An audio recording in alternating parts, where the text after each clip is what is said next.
Well, good morning, everybody. Today we celebrate Saint Rose of Lima, Peru. She was the first person in the Americas to be canonized as a saint by the Catholic Church. And she was a very devout young girl and became a Dominican tertiary or third order member. That means that she did not become a nun. She didn't join the sisters. She remained in the third order, but never married, I don't know whether she took a vow of chastity, but she was very chaste, totally chaste. And she lived a life of such asceticism and discipline that she was criticized by her family.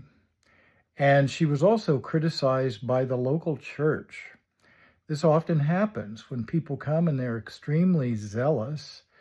That makes people who are not frightened. It scares them. Why? Because it challenges their laxity. So St. Rose did that and was criticized even by the church in her day. She helped the poor. She helped the Native Americans. She was very active in the apostolate, and she died. So there's not a lot to say other than this extraordinary woman of faith, despite the criticism of her family and of the local church.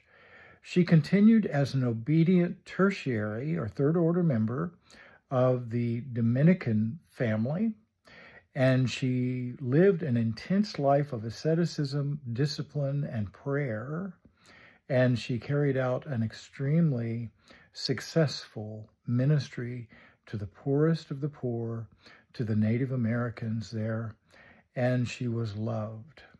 So that's our message today. Now we have to be careful that we don't go too far in our asceticism, that we become fanatical about it. We want to be radical, rooted like a radish in the gospel and in the lives of the saints.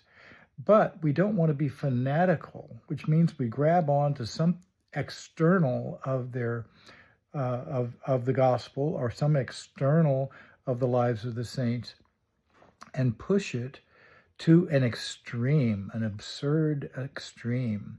That's fanaticism. Fanaticism is called a sin by the Didache, which also condemns abortion, by the way, out loud for the first time. So it condemns fanaticism. So we don't want to be religious fanatics, but we want a certain moderation, a certain balance in our spirituality, and to get to the core of why we are practicing the very external or the various external expressions of our faith and in imitating the lives of the saints. That's what Rose of Lima did. She was radical, but not fanatical. And because of that, she's a saint. So today we say, Saint Rose of Lima, pray for us. And remember, all things are possible with God.